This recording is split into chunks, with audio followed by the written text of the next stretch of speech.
Mm. What the fuck is up? Um, I'm tired as fuck, and my back kind of hurts, to be honest, which means it's the best time to do a stream.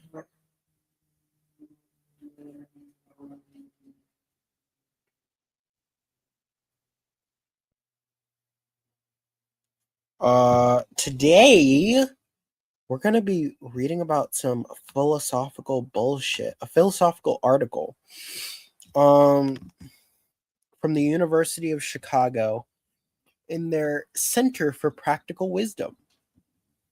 We wanted to give Stanford a bit of a break and try other universities. This particular article is about what did Socrates, Plato, and Aristotle think about wisdom? Predictions about this. Well, actually, I should read this first. Ancient Greek philosophy was a quest for wisdom.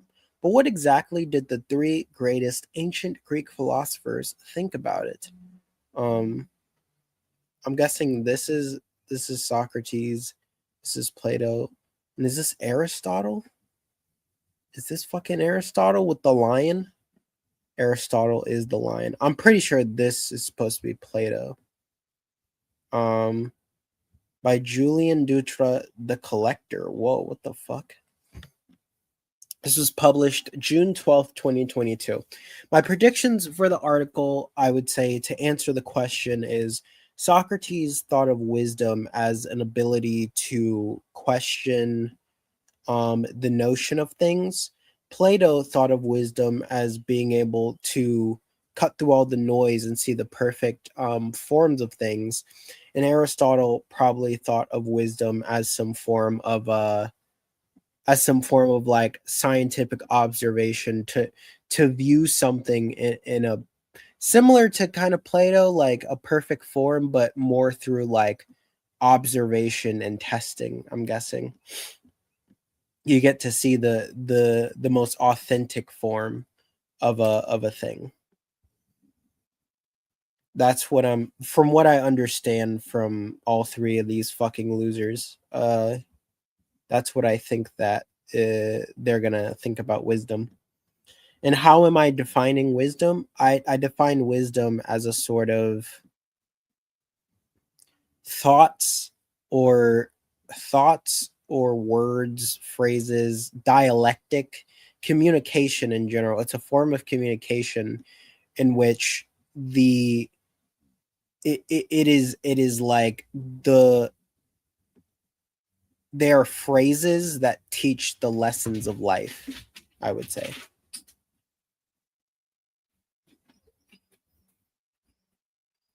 Why are the doggies whining? Someone come home? Anyway, by Julian Dutra, The Collector. Socrates, 469 to 399 BCE. Plato, 427 to 347 BCE. Aristotle, 384 to 322 BCE. Many of their followers understood their own intellectual activity, the search for wisdom or philosophy, both as both as theoretical and practical in its aims. Their goals were very different from the goals of contemporary philosophy, to say the least. To better understand that, we need to know what they thought about wisdom and its place in a well lived life. By the time that Socrates was born, the pre philosophical tradition of the ancient Greeks, composed by poets and playwrights, had already explored the theme of the well lived life in some ways, taking inspiration from the Greek myths and other sources available then. The ancient Greek word for happiness, euda, eudaimonia, eudaimonia, pretty sure that's how you say it, eudaimonia, or eudaimonia. I'm going to look up the pronunciation. This is the only one I'm going to look up the pronunciation for. Eudaimonia. Eudaimonia. That's what it's saying. It. Oh, fucking God.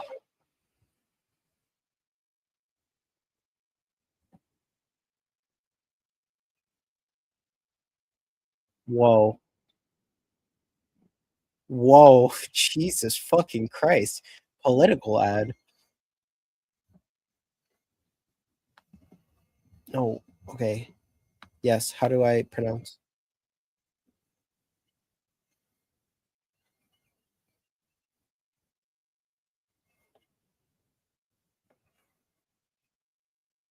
Eudaimonia. Eudaimonia. Okay. The ancient Greek word for happiness, eudaimonia, originally signified being favored by the gods slash good spirits. This fact suggests that originally human prosperity in ancient Greek culture was thought to rely on the idea that the gods are in control of our happiness. Greek society before Socrates, Plato, and Aristotle. It was through this perspective that Homer, circa 850 to 750 BCE, damn, this is way older than these niggas, and Hesiod, 750 and 650 BCE, delineated models of conduct or virtue for their readers and listeners. However, it's important to note that these models conflict with one another. There was tension between the individualism of the heroic code in Homer's work and the more collectivist and work-related values in Hesiod's work. This tension echoed socio-political events that occurred in ancient Greek societies. See, even they had a capitalist socialist fragmentation within their society. See, bro, liberalism and socialism, bro, always at odds. Fascism doesn't actually exist. It's just retards. At the same moment that pre-Socratic philosophy seemingly reached a point of stagnation, Socrates began to put the question of the good life in the center of his philosophical inquiries. As suggested above, there was already some tension amongst the pre-philosophical ideas regarding what a good life is supposed to be. These types of tensions also resembled the conflict between mythologies in the Greek colonies that incited the first philosophers to inquire about nature. It is possible that this was known by Socrates, who was first attracted to this kind of naturalistic philosophy of his predecessors. With Socrates, a new way of thinking about human happiness emerged. In a moment of apparent philosophical stagnation, a way of thinking that will be rationally argued for, not merely represented through art. The idea that human knowledge or wisdom is essential to the well-lived human life.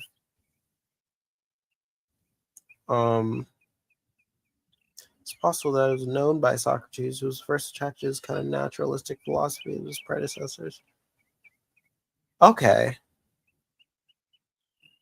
Yeah, of course. Oh, wait. Yeah. It's the same moment that pre-Socratic scholars seemingly reached a point of study. Socrates began to question the good life, right? So this is him, like, literally being like, okay, I'm going to, like, my good life, the way that I'm embodying the good life is um, kind of being a skeptic towards these previous notions of the good life. While like, and we can recognize that these are preconceived notions of the good life while paving a path to a new form of a good life. I'm guessing this is where it's going. Socrates, a new way to think about human happiness emerged, and a moment a way of thinking that will be rationally argued for, not merely represented through art. The idea that human knowledge or wisdom is essential to the well-lived human life. From that moment, human action rightly conducted by reason would be considered as the key to happiness. By reason. at least amongst philosophers. This line of thought will be articulated in different ways by the main successors of Socrates, first by Plato and then by Plato's best student, Aristotle. It was also because of this general idea that schools of Epicureanism and Stoicism developed their theories. They were variations of the Socratic idea, so much that the Stoics recognized Socrates as their direct predecessor. Oh shit. I didn't know Aristotle. Oh no, never mind. It was also because of this general idea that the schools of developed their theories. Never mind. They're talking about how Epicureanism and Stoicism attached to the idea of human right being conducted by reason. Okay.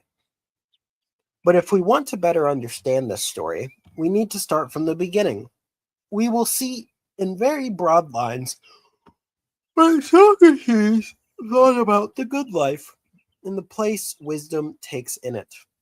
After that, we will see what Plato and Aristotle thought about the concept of wisdom. How long is this shit? Okay, so we got Socrates section, which is like pretty fucking long. There's a Platonic section in the ideal city state. Yeah, of course. The ideal form, two virtues instead of one. Aristotle, that duality. Is wisdom according to making a comeback? Okay. Okay, let me lock in because I'm like laying down and shit. But I was just doing it for my back.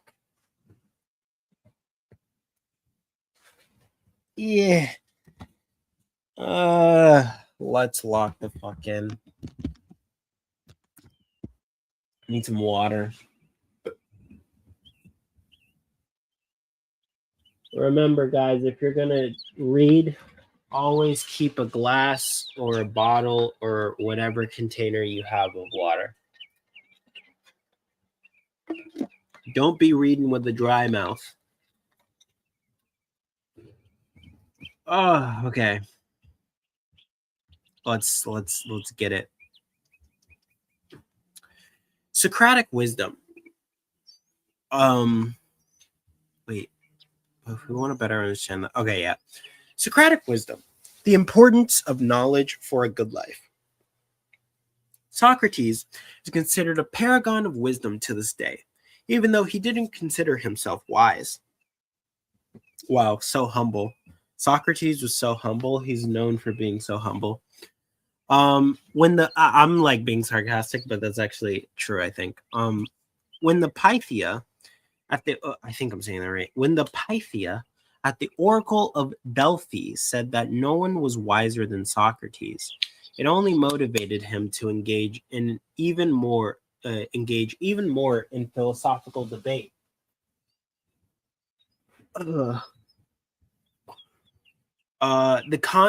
This consciousness of his own ignorance propelled him to test the word of the oracle.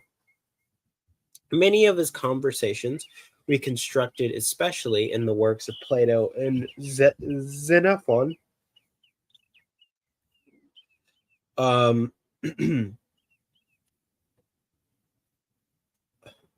Sorry.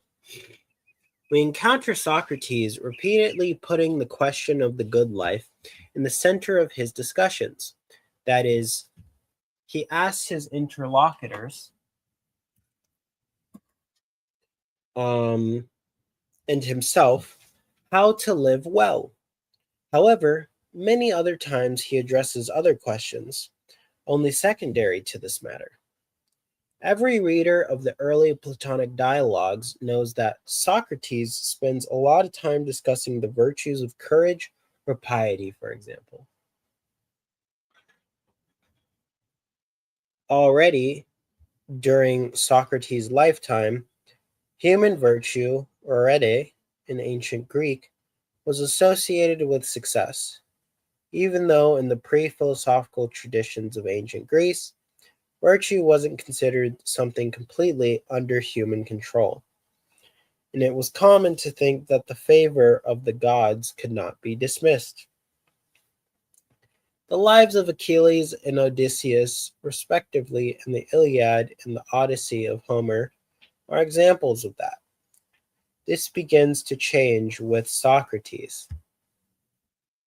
If we believe in what Plato says is his early dialogues, which are the main references for the analysis of Socrates' thought, the relation between virtue and a good life, or at least between virtue and a life of success in some specific activity, like war, navigation, or carpentry, wasn't only suggested to Socrates by elements of his culture, but by his own independent reflection. His analysis is both simple and original. He begins by pondering everyday objects. Bro picks up an apple and is like, I wonder if I can fuck this thing.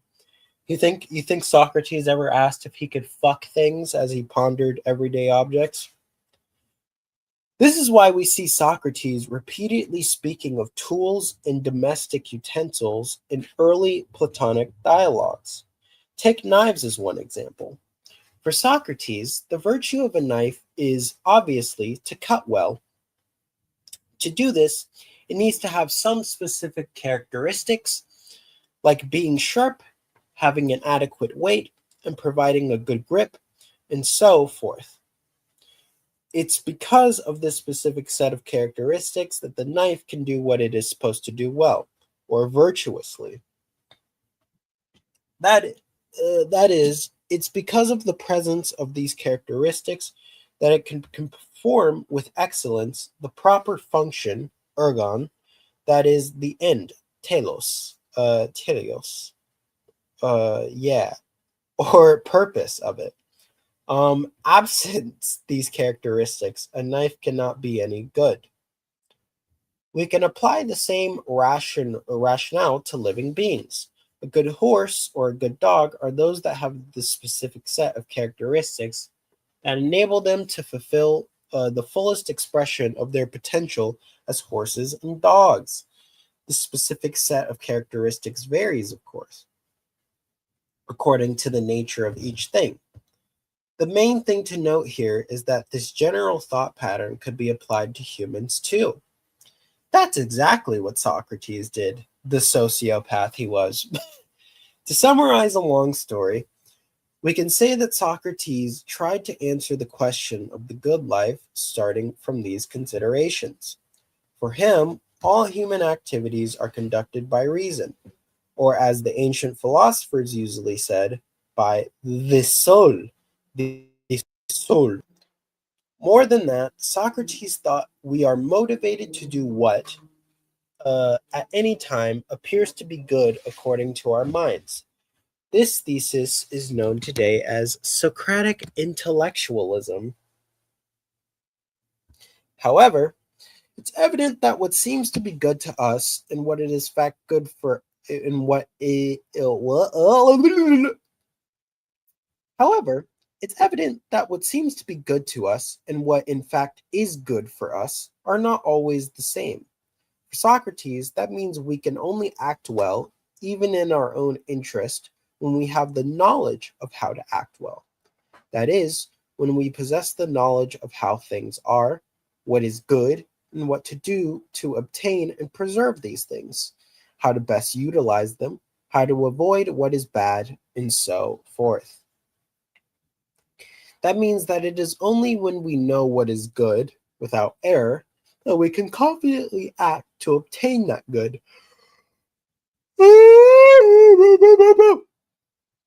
Hence, human excellence is an excellence of the mind.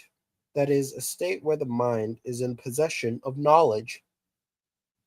The state of the mind, that state of the mind, is also what Socrates calls wisdom.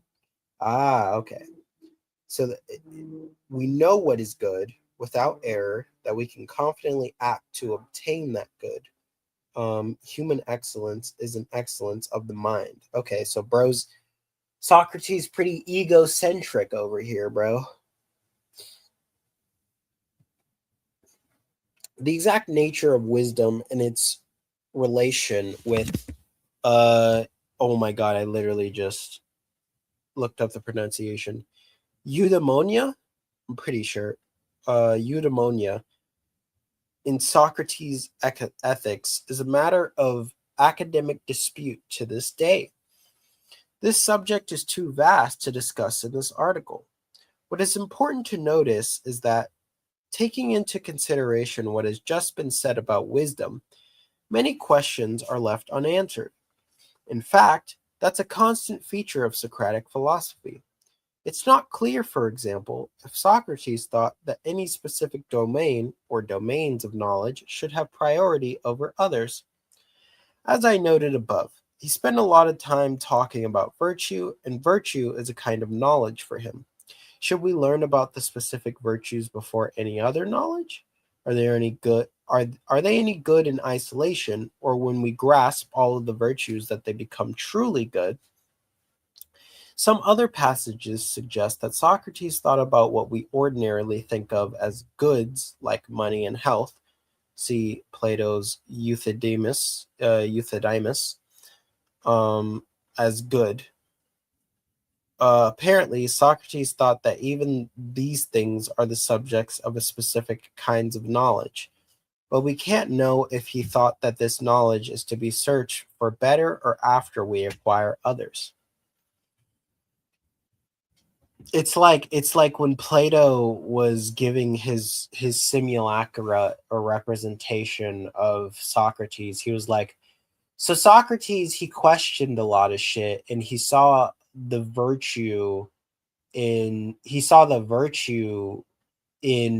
a lot of things, but like he never really created like a hierarchy. He never really created an organizational system. He was kind of a stoner type, you know. He would just kind of question the universe, a sort of Joe Rogan type, of questioning everything, but never actually looking for definitive answers. One thing we can know for sure: Socrates was aware of our cognitive limitations as humans. He never thought we can be wise, that is, completely wise, with our minds being in the possession of all possible knowledge. In his opinion, that is something that only the gods can achieve. Oh, okay. Every knowledge we can acquire is only provisional and fallible. And not only that, but we also cannot know everything. All we can do is to keep searching, keep revising our concepts and collusions and conclusions. That is, all we can do is to search for wisdom, or in other words, to philosophize. Yes. The forever buying into philosophy engagement. Philosophy isn't about finding answers.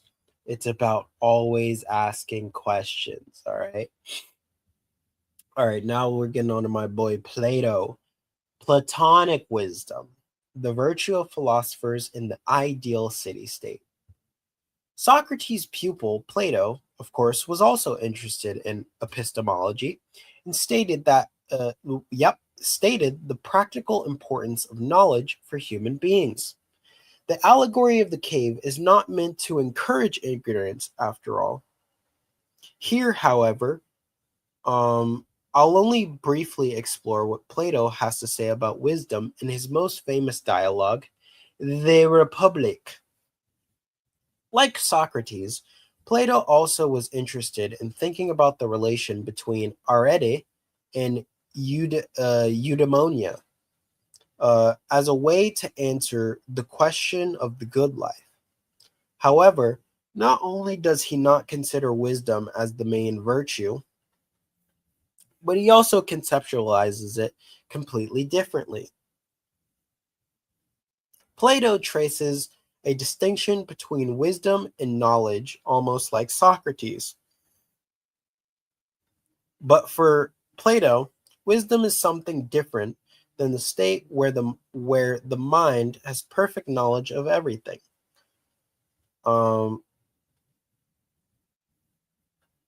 Already? What the fuck is already, bro? Why you can't just throw that fucking term and expect me to know what this is? Oh, is a concept that refers to excellence. Okay. So there's a difference between excellence and happiness, as a way to answer the question of the good life. However, not only does he not consider wisdom as the main virtue, but he also conceptualizes it completely differently. Thanks, you motorcycle fucks. Plato traces a distinction between wisdom and knowledge, almost like Socrates. But for Plato, wisdom is something different than the state where the mind has perfect knowledge of everything. It's important to consider his psychological theory first if we want to understand his concept of wisdom and its place in his ethics. If they don't mention the fucking forms, I swear. Plato thought that the human mind is divided into three parts: the rational part, logistikon, the spirited part, thymoides, and the appetite, appetitive part, epithumatikon, epithumatikon. Epithumatikon. Each is responsible for a function of the human mind, thinking, feeling, and desiring, respectively. Based. Even though every mind is formed by these three parts, in each one of us, so the theory goes, one of these parts is always more prominent. As a consequence, Plato says that there are three types of character, which he presents in the myth of the three metals. There are those who have the soul made of gold, dominated by the rational part, those who have souls of silver, dominated by the spiritual part, and those who have the soul of bronze, dominated by the appetitive part. The Platonic discussion of wisdom appears in the course of the exposition about the Callipolis. Hold on. Oh my god. That's fucking hilarious. Sorry, I had my fucking my voice to text on for my journal, and it literally just recorded all of my reading. That's fucking hilarious. I might kind of want to keep it, actually. That's so cute. And then it stopped around that's so cute. This is what I'll do. Just to bookend it. I like the souls made of gold, souls made of silver, souls made of bronze. Desire,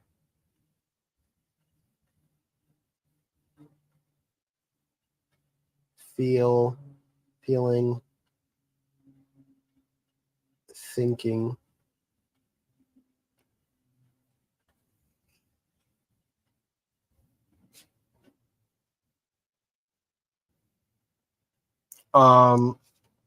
The Platonic discussion of wisdom appears in the course of the exposition about the Callipolis, the Callipolis, the Callipolis, I'm just going to call it, the ideal city-state.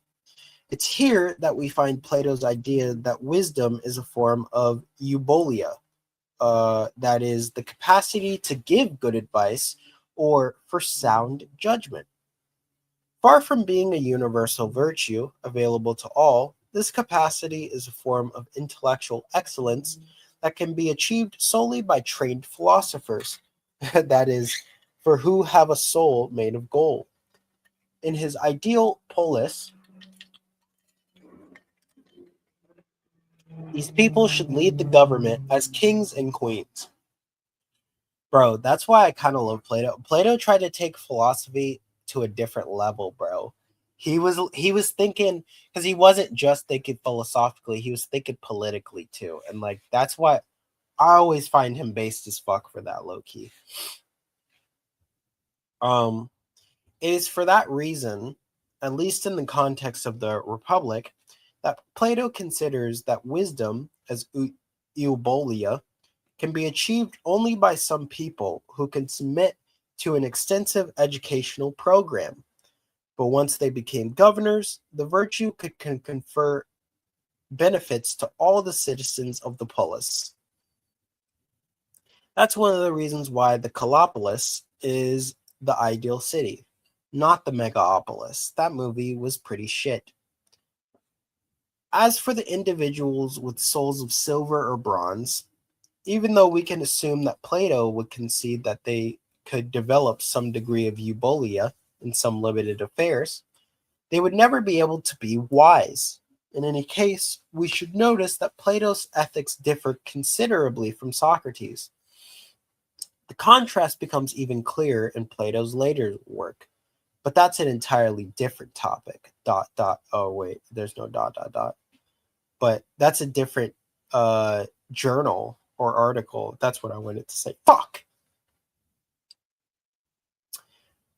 And now the third one. I'm gonna be honest. Aristotle is the one I've I've led.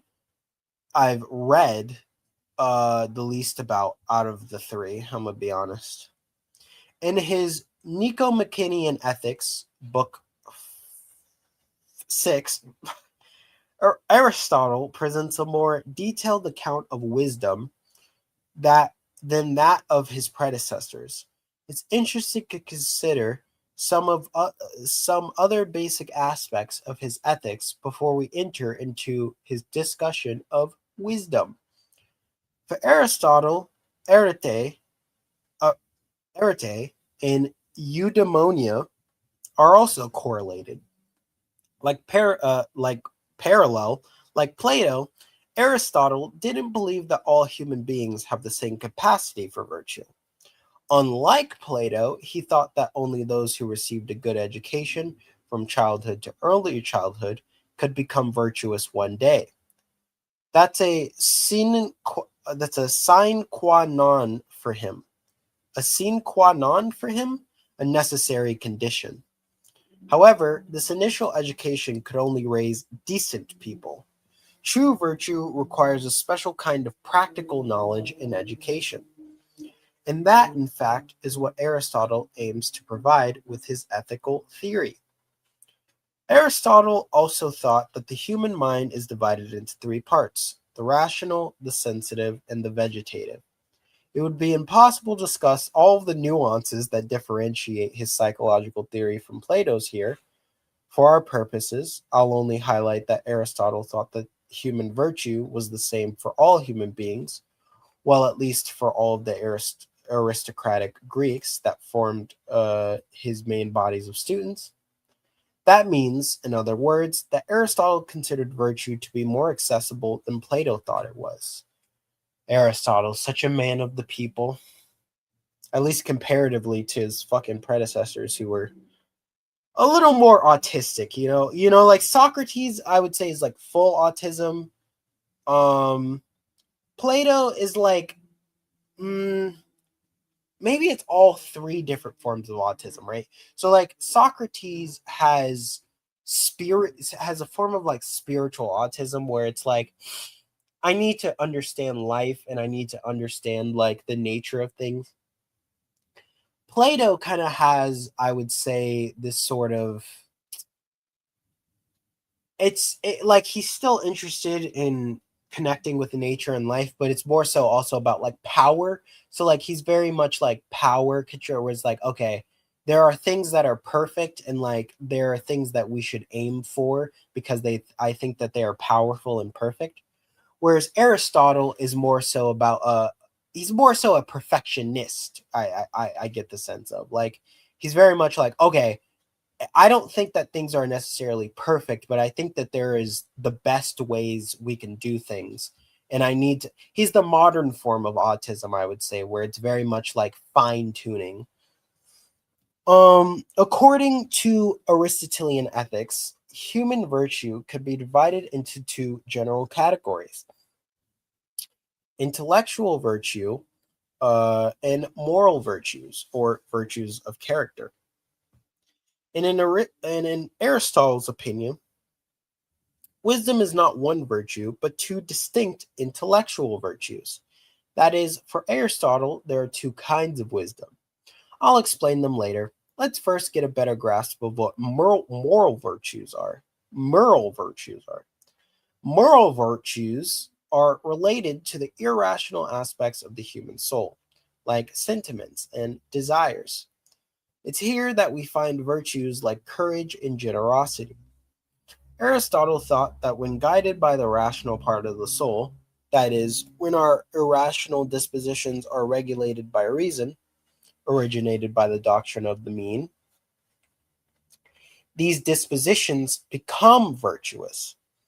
If our irrational dispositions are well regulated by reason, we feel and desire in a way that is most adequate to our nature as human beings.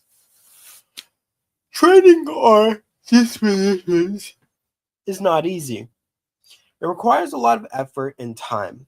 But as Aristotle himself says, even if we acquire moral virtues, their possession is not sufficient to live a virtuous life. We need to correctly apply them in the different circumstances that life presents to us. That is, we need to be sensitive to the specific ethical dimensions of our circumstances. Damn. We need to know what we should prioritize at the moment of action. We have to know what we should do to achieve that end and how, in detail, if possible, we can do it. And that's an intellectual capacity, one that Aristotle calls phronesis, practical wisdom or prudence. Practical wisdom, however, cannot be acquired in the same way as moral virtues. While it's possible to be brave and imprudent, Aristotle thought that it's not possible to be practically wise without full comprehension about the human good, including the possession of all moral virtues. True practical wisdom is not a domain-specific ability. It requires full comprehension of what is good for a human being in general and in all aspects of one's life, in all the different phases of one's life.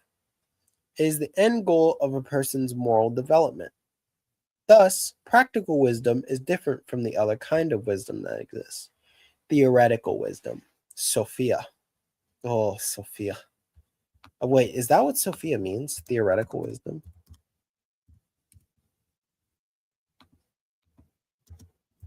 Because it's like sophistry. Sophia is a feminine given of the Greek origin, meaning wisdom or knowledge. Oh, okay. So it's just like wisdom or knowledge. It requires intellectual acuity, insight, and has deep roots in philosophy and early Christianity, where it symbolizes divine wisdom, often represented by the Hagia Sophia, holy wisdom.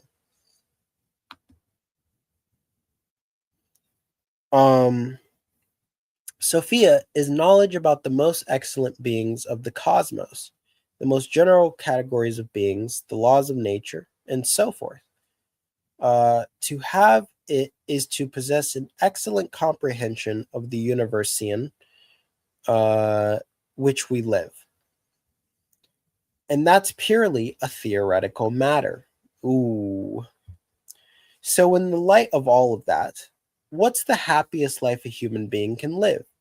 How does Aristotle answer the philosophical question about the good life? Aristotle thought the happiest life is the contemplative life of the philosopher who has both kinds of wisdom. That's because theoretical knowledge provides him with a kind of good in itself, a good that cannot be used to achieve any of the other human goods. In second place, there is the life of the practically virtuous citizen, who doesn't have Sophia but is guided by phronesis, and thus they can achieve a happy human life. That was all the three boys, all right. Is wisdom, according to Socrates, Plato, and Aristotle, making a comeback? We saw the contextual reasons that made Socrates, Plato, and Aristotle reflect on wisdom, along with their different concepts of it. Their aim was practical, since they were interested in finding an answer to the question, how can we live well? In this context, wisdom generally is meant to refer to some kind of connection between knowledge and action. Is some mental capacity that enables us to better orient ourselves in the world that we live in because of the knowledge we have. Contemporary philosophers typically don't deal with the problem of the good in this way anymore. I will not comment on whether that's a good or bad thing here, but I suspect that in our scientific age, where knowledge on many of the most important aspects of human life is abundant, the concept of wisdom will eventually return to prominence in philosophical discussion. Cope! Actual fucking cope. We're gonna talk about quantum shit and space shit and fuck human virtue. That's where the future is heading. And AI also. In particular, Aristotle's concept of wisdom is becoming more relevant. Some philosophers and psychologists already think so too. Apparently, in any case, any serious reflection about wisdom has to begin with an understanding of what Socrates, Plato, and Aristotle once thought about.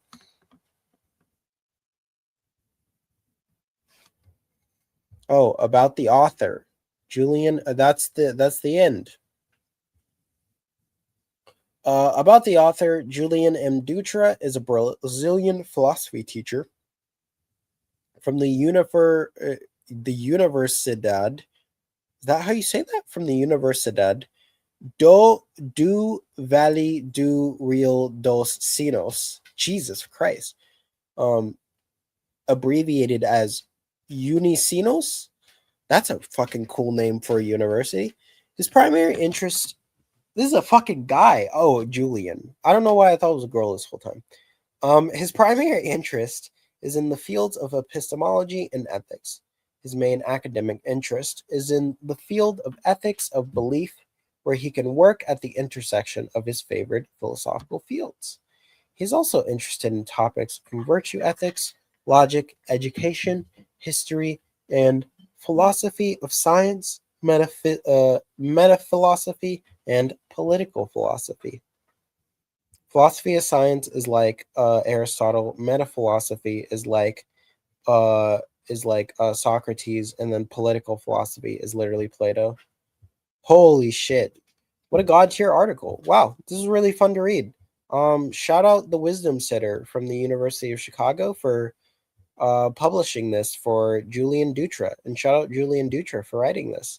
This is a really cool read. Um,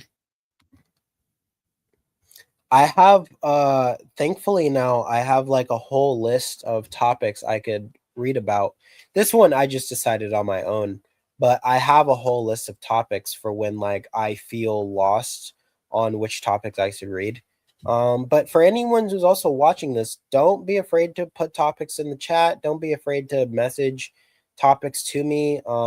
Yeah, I love reading and I love being able to increase my reading ability. I love being able to read for people, read in front of people, read with people. Because that's the whole point of these journey of informations.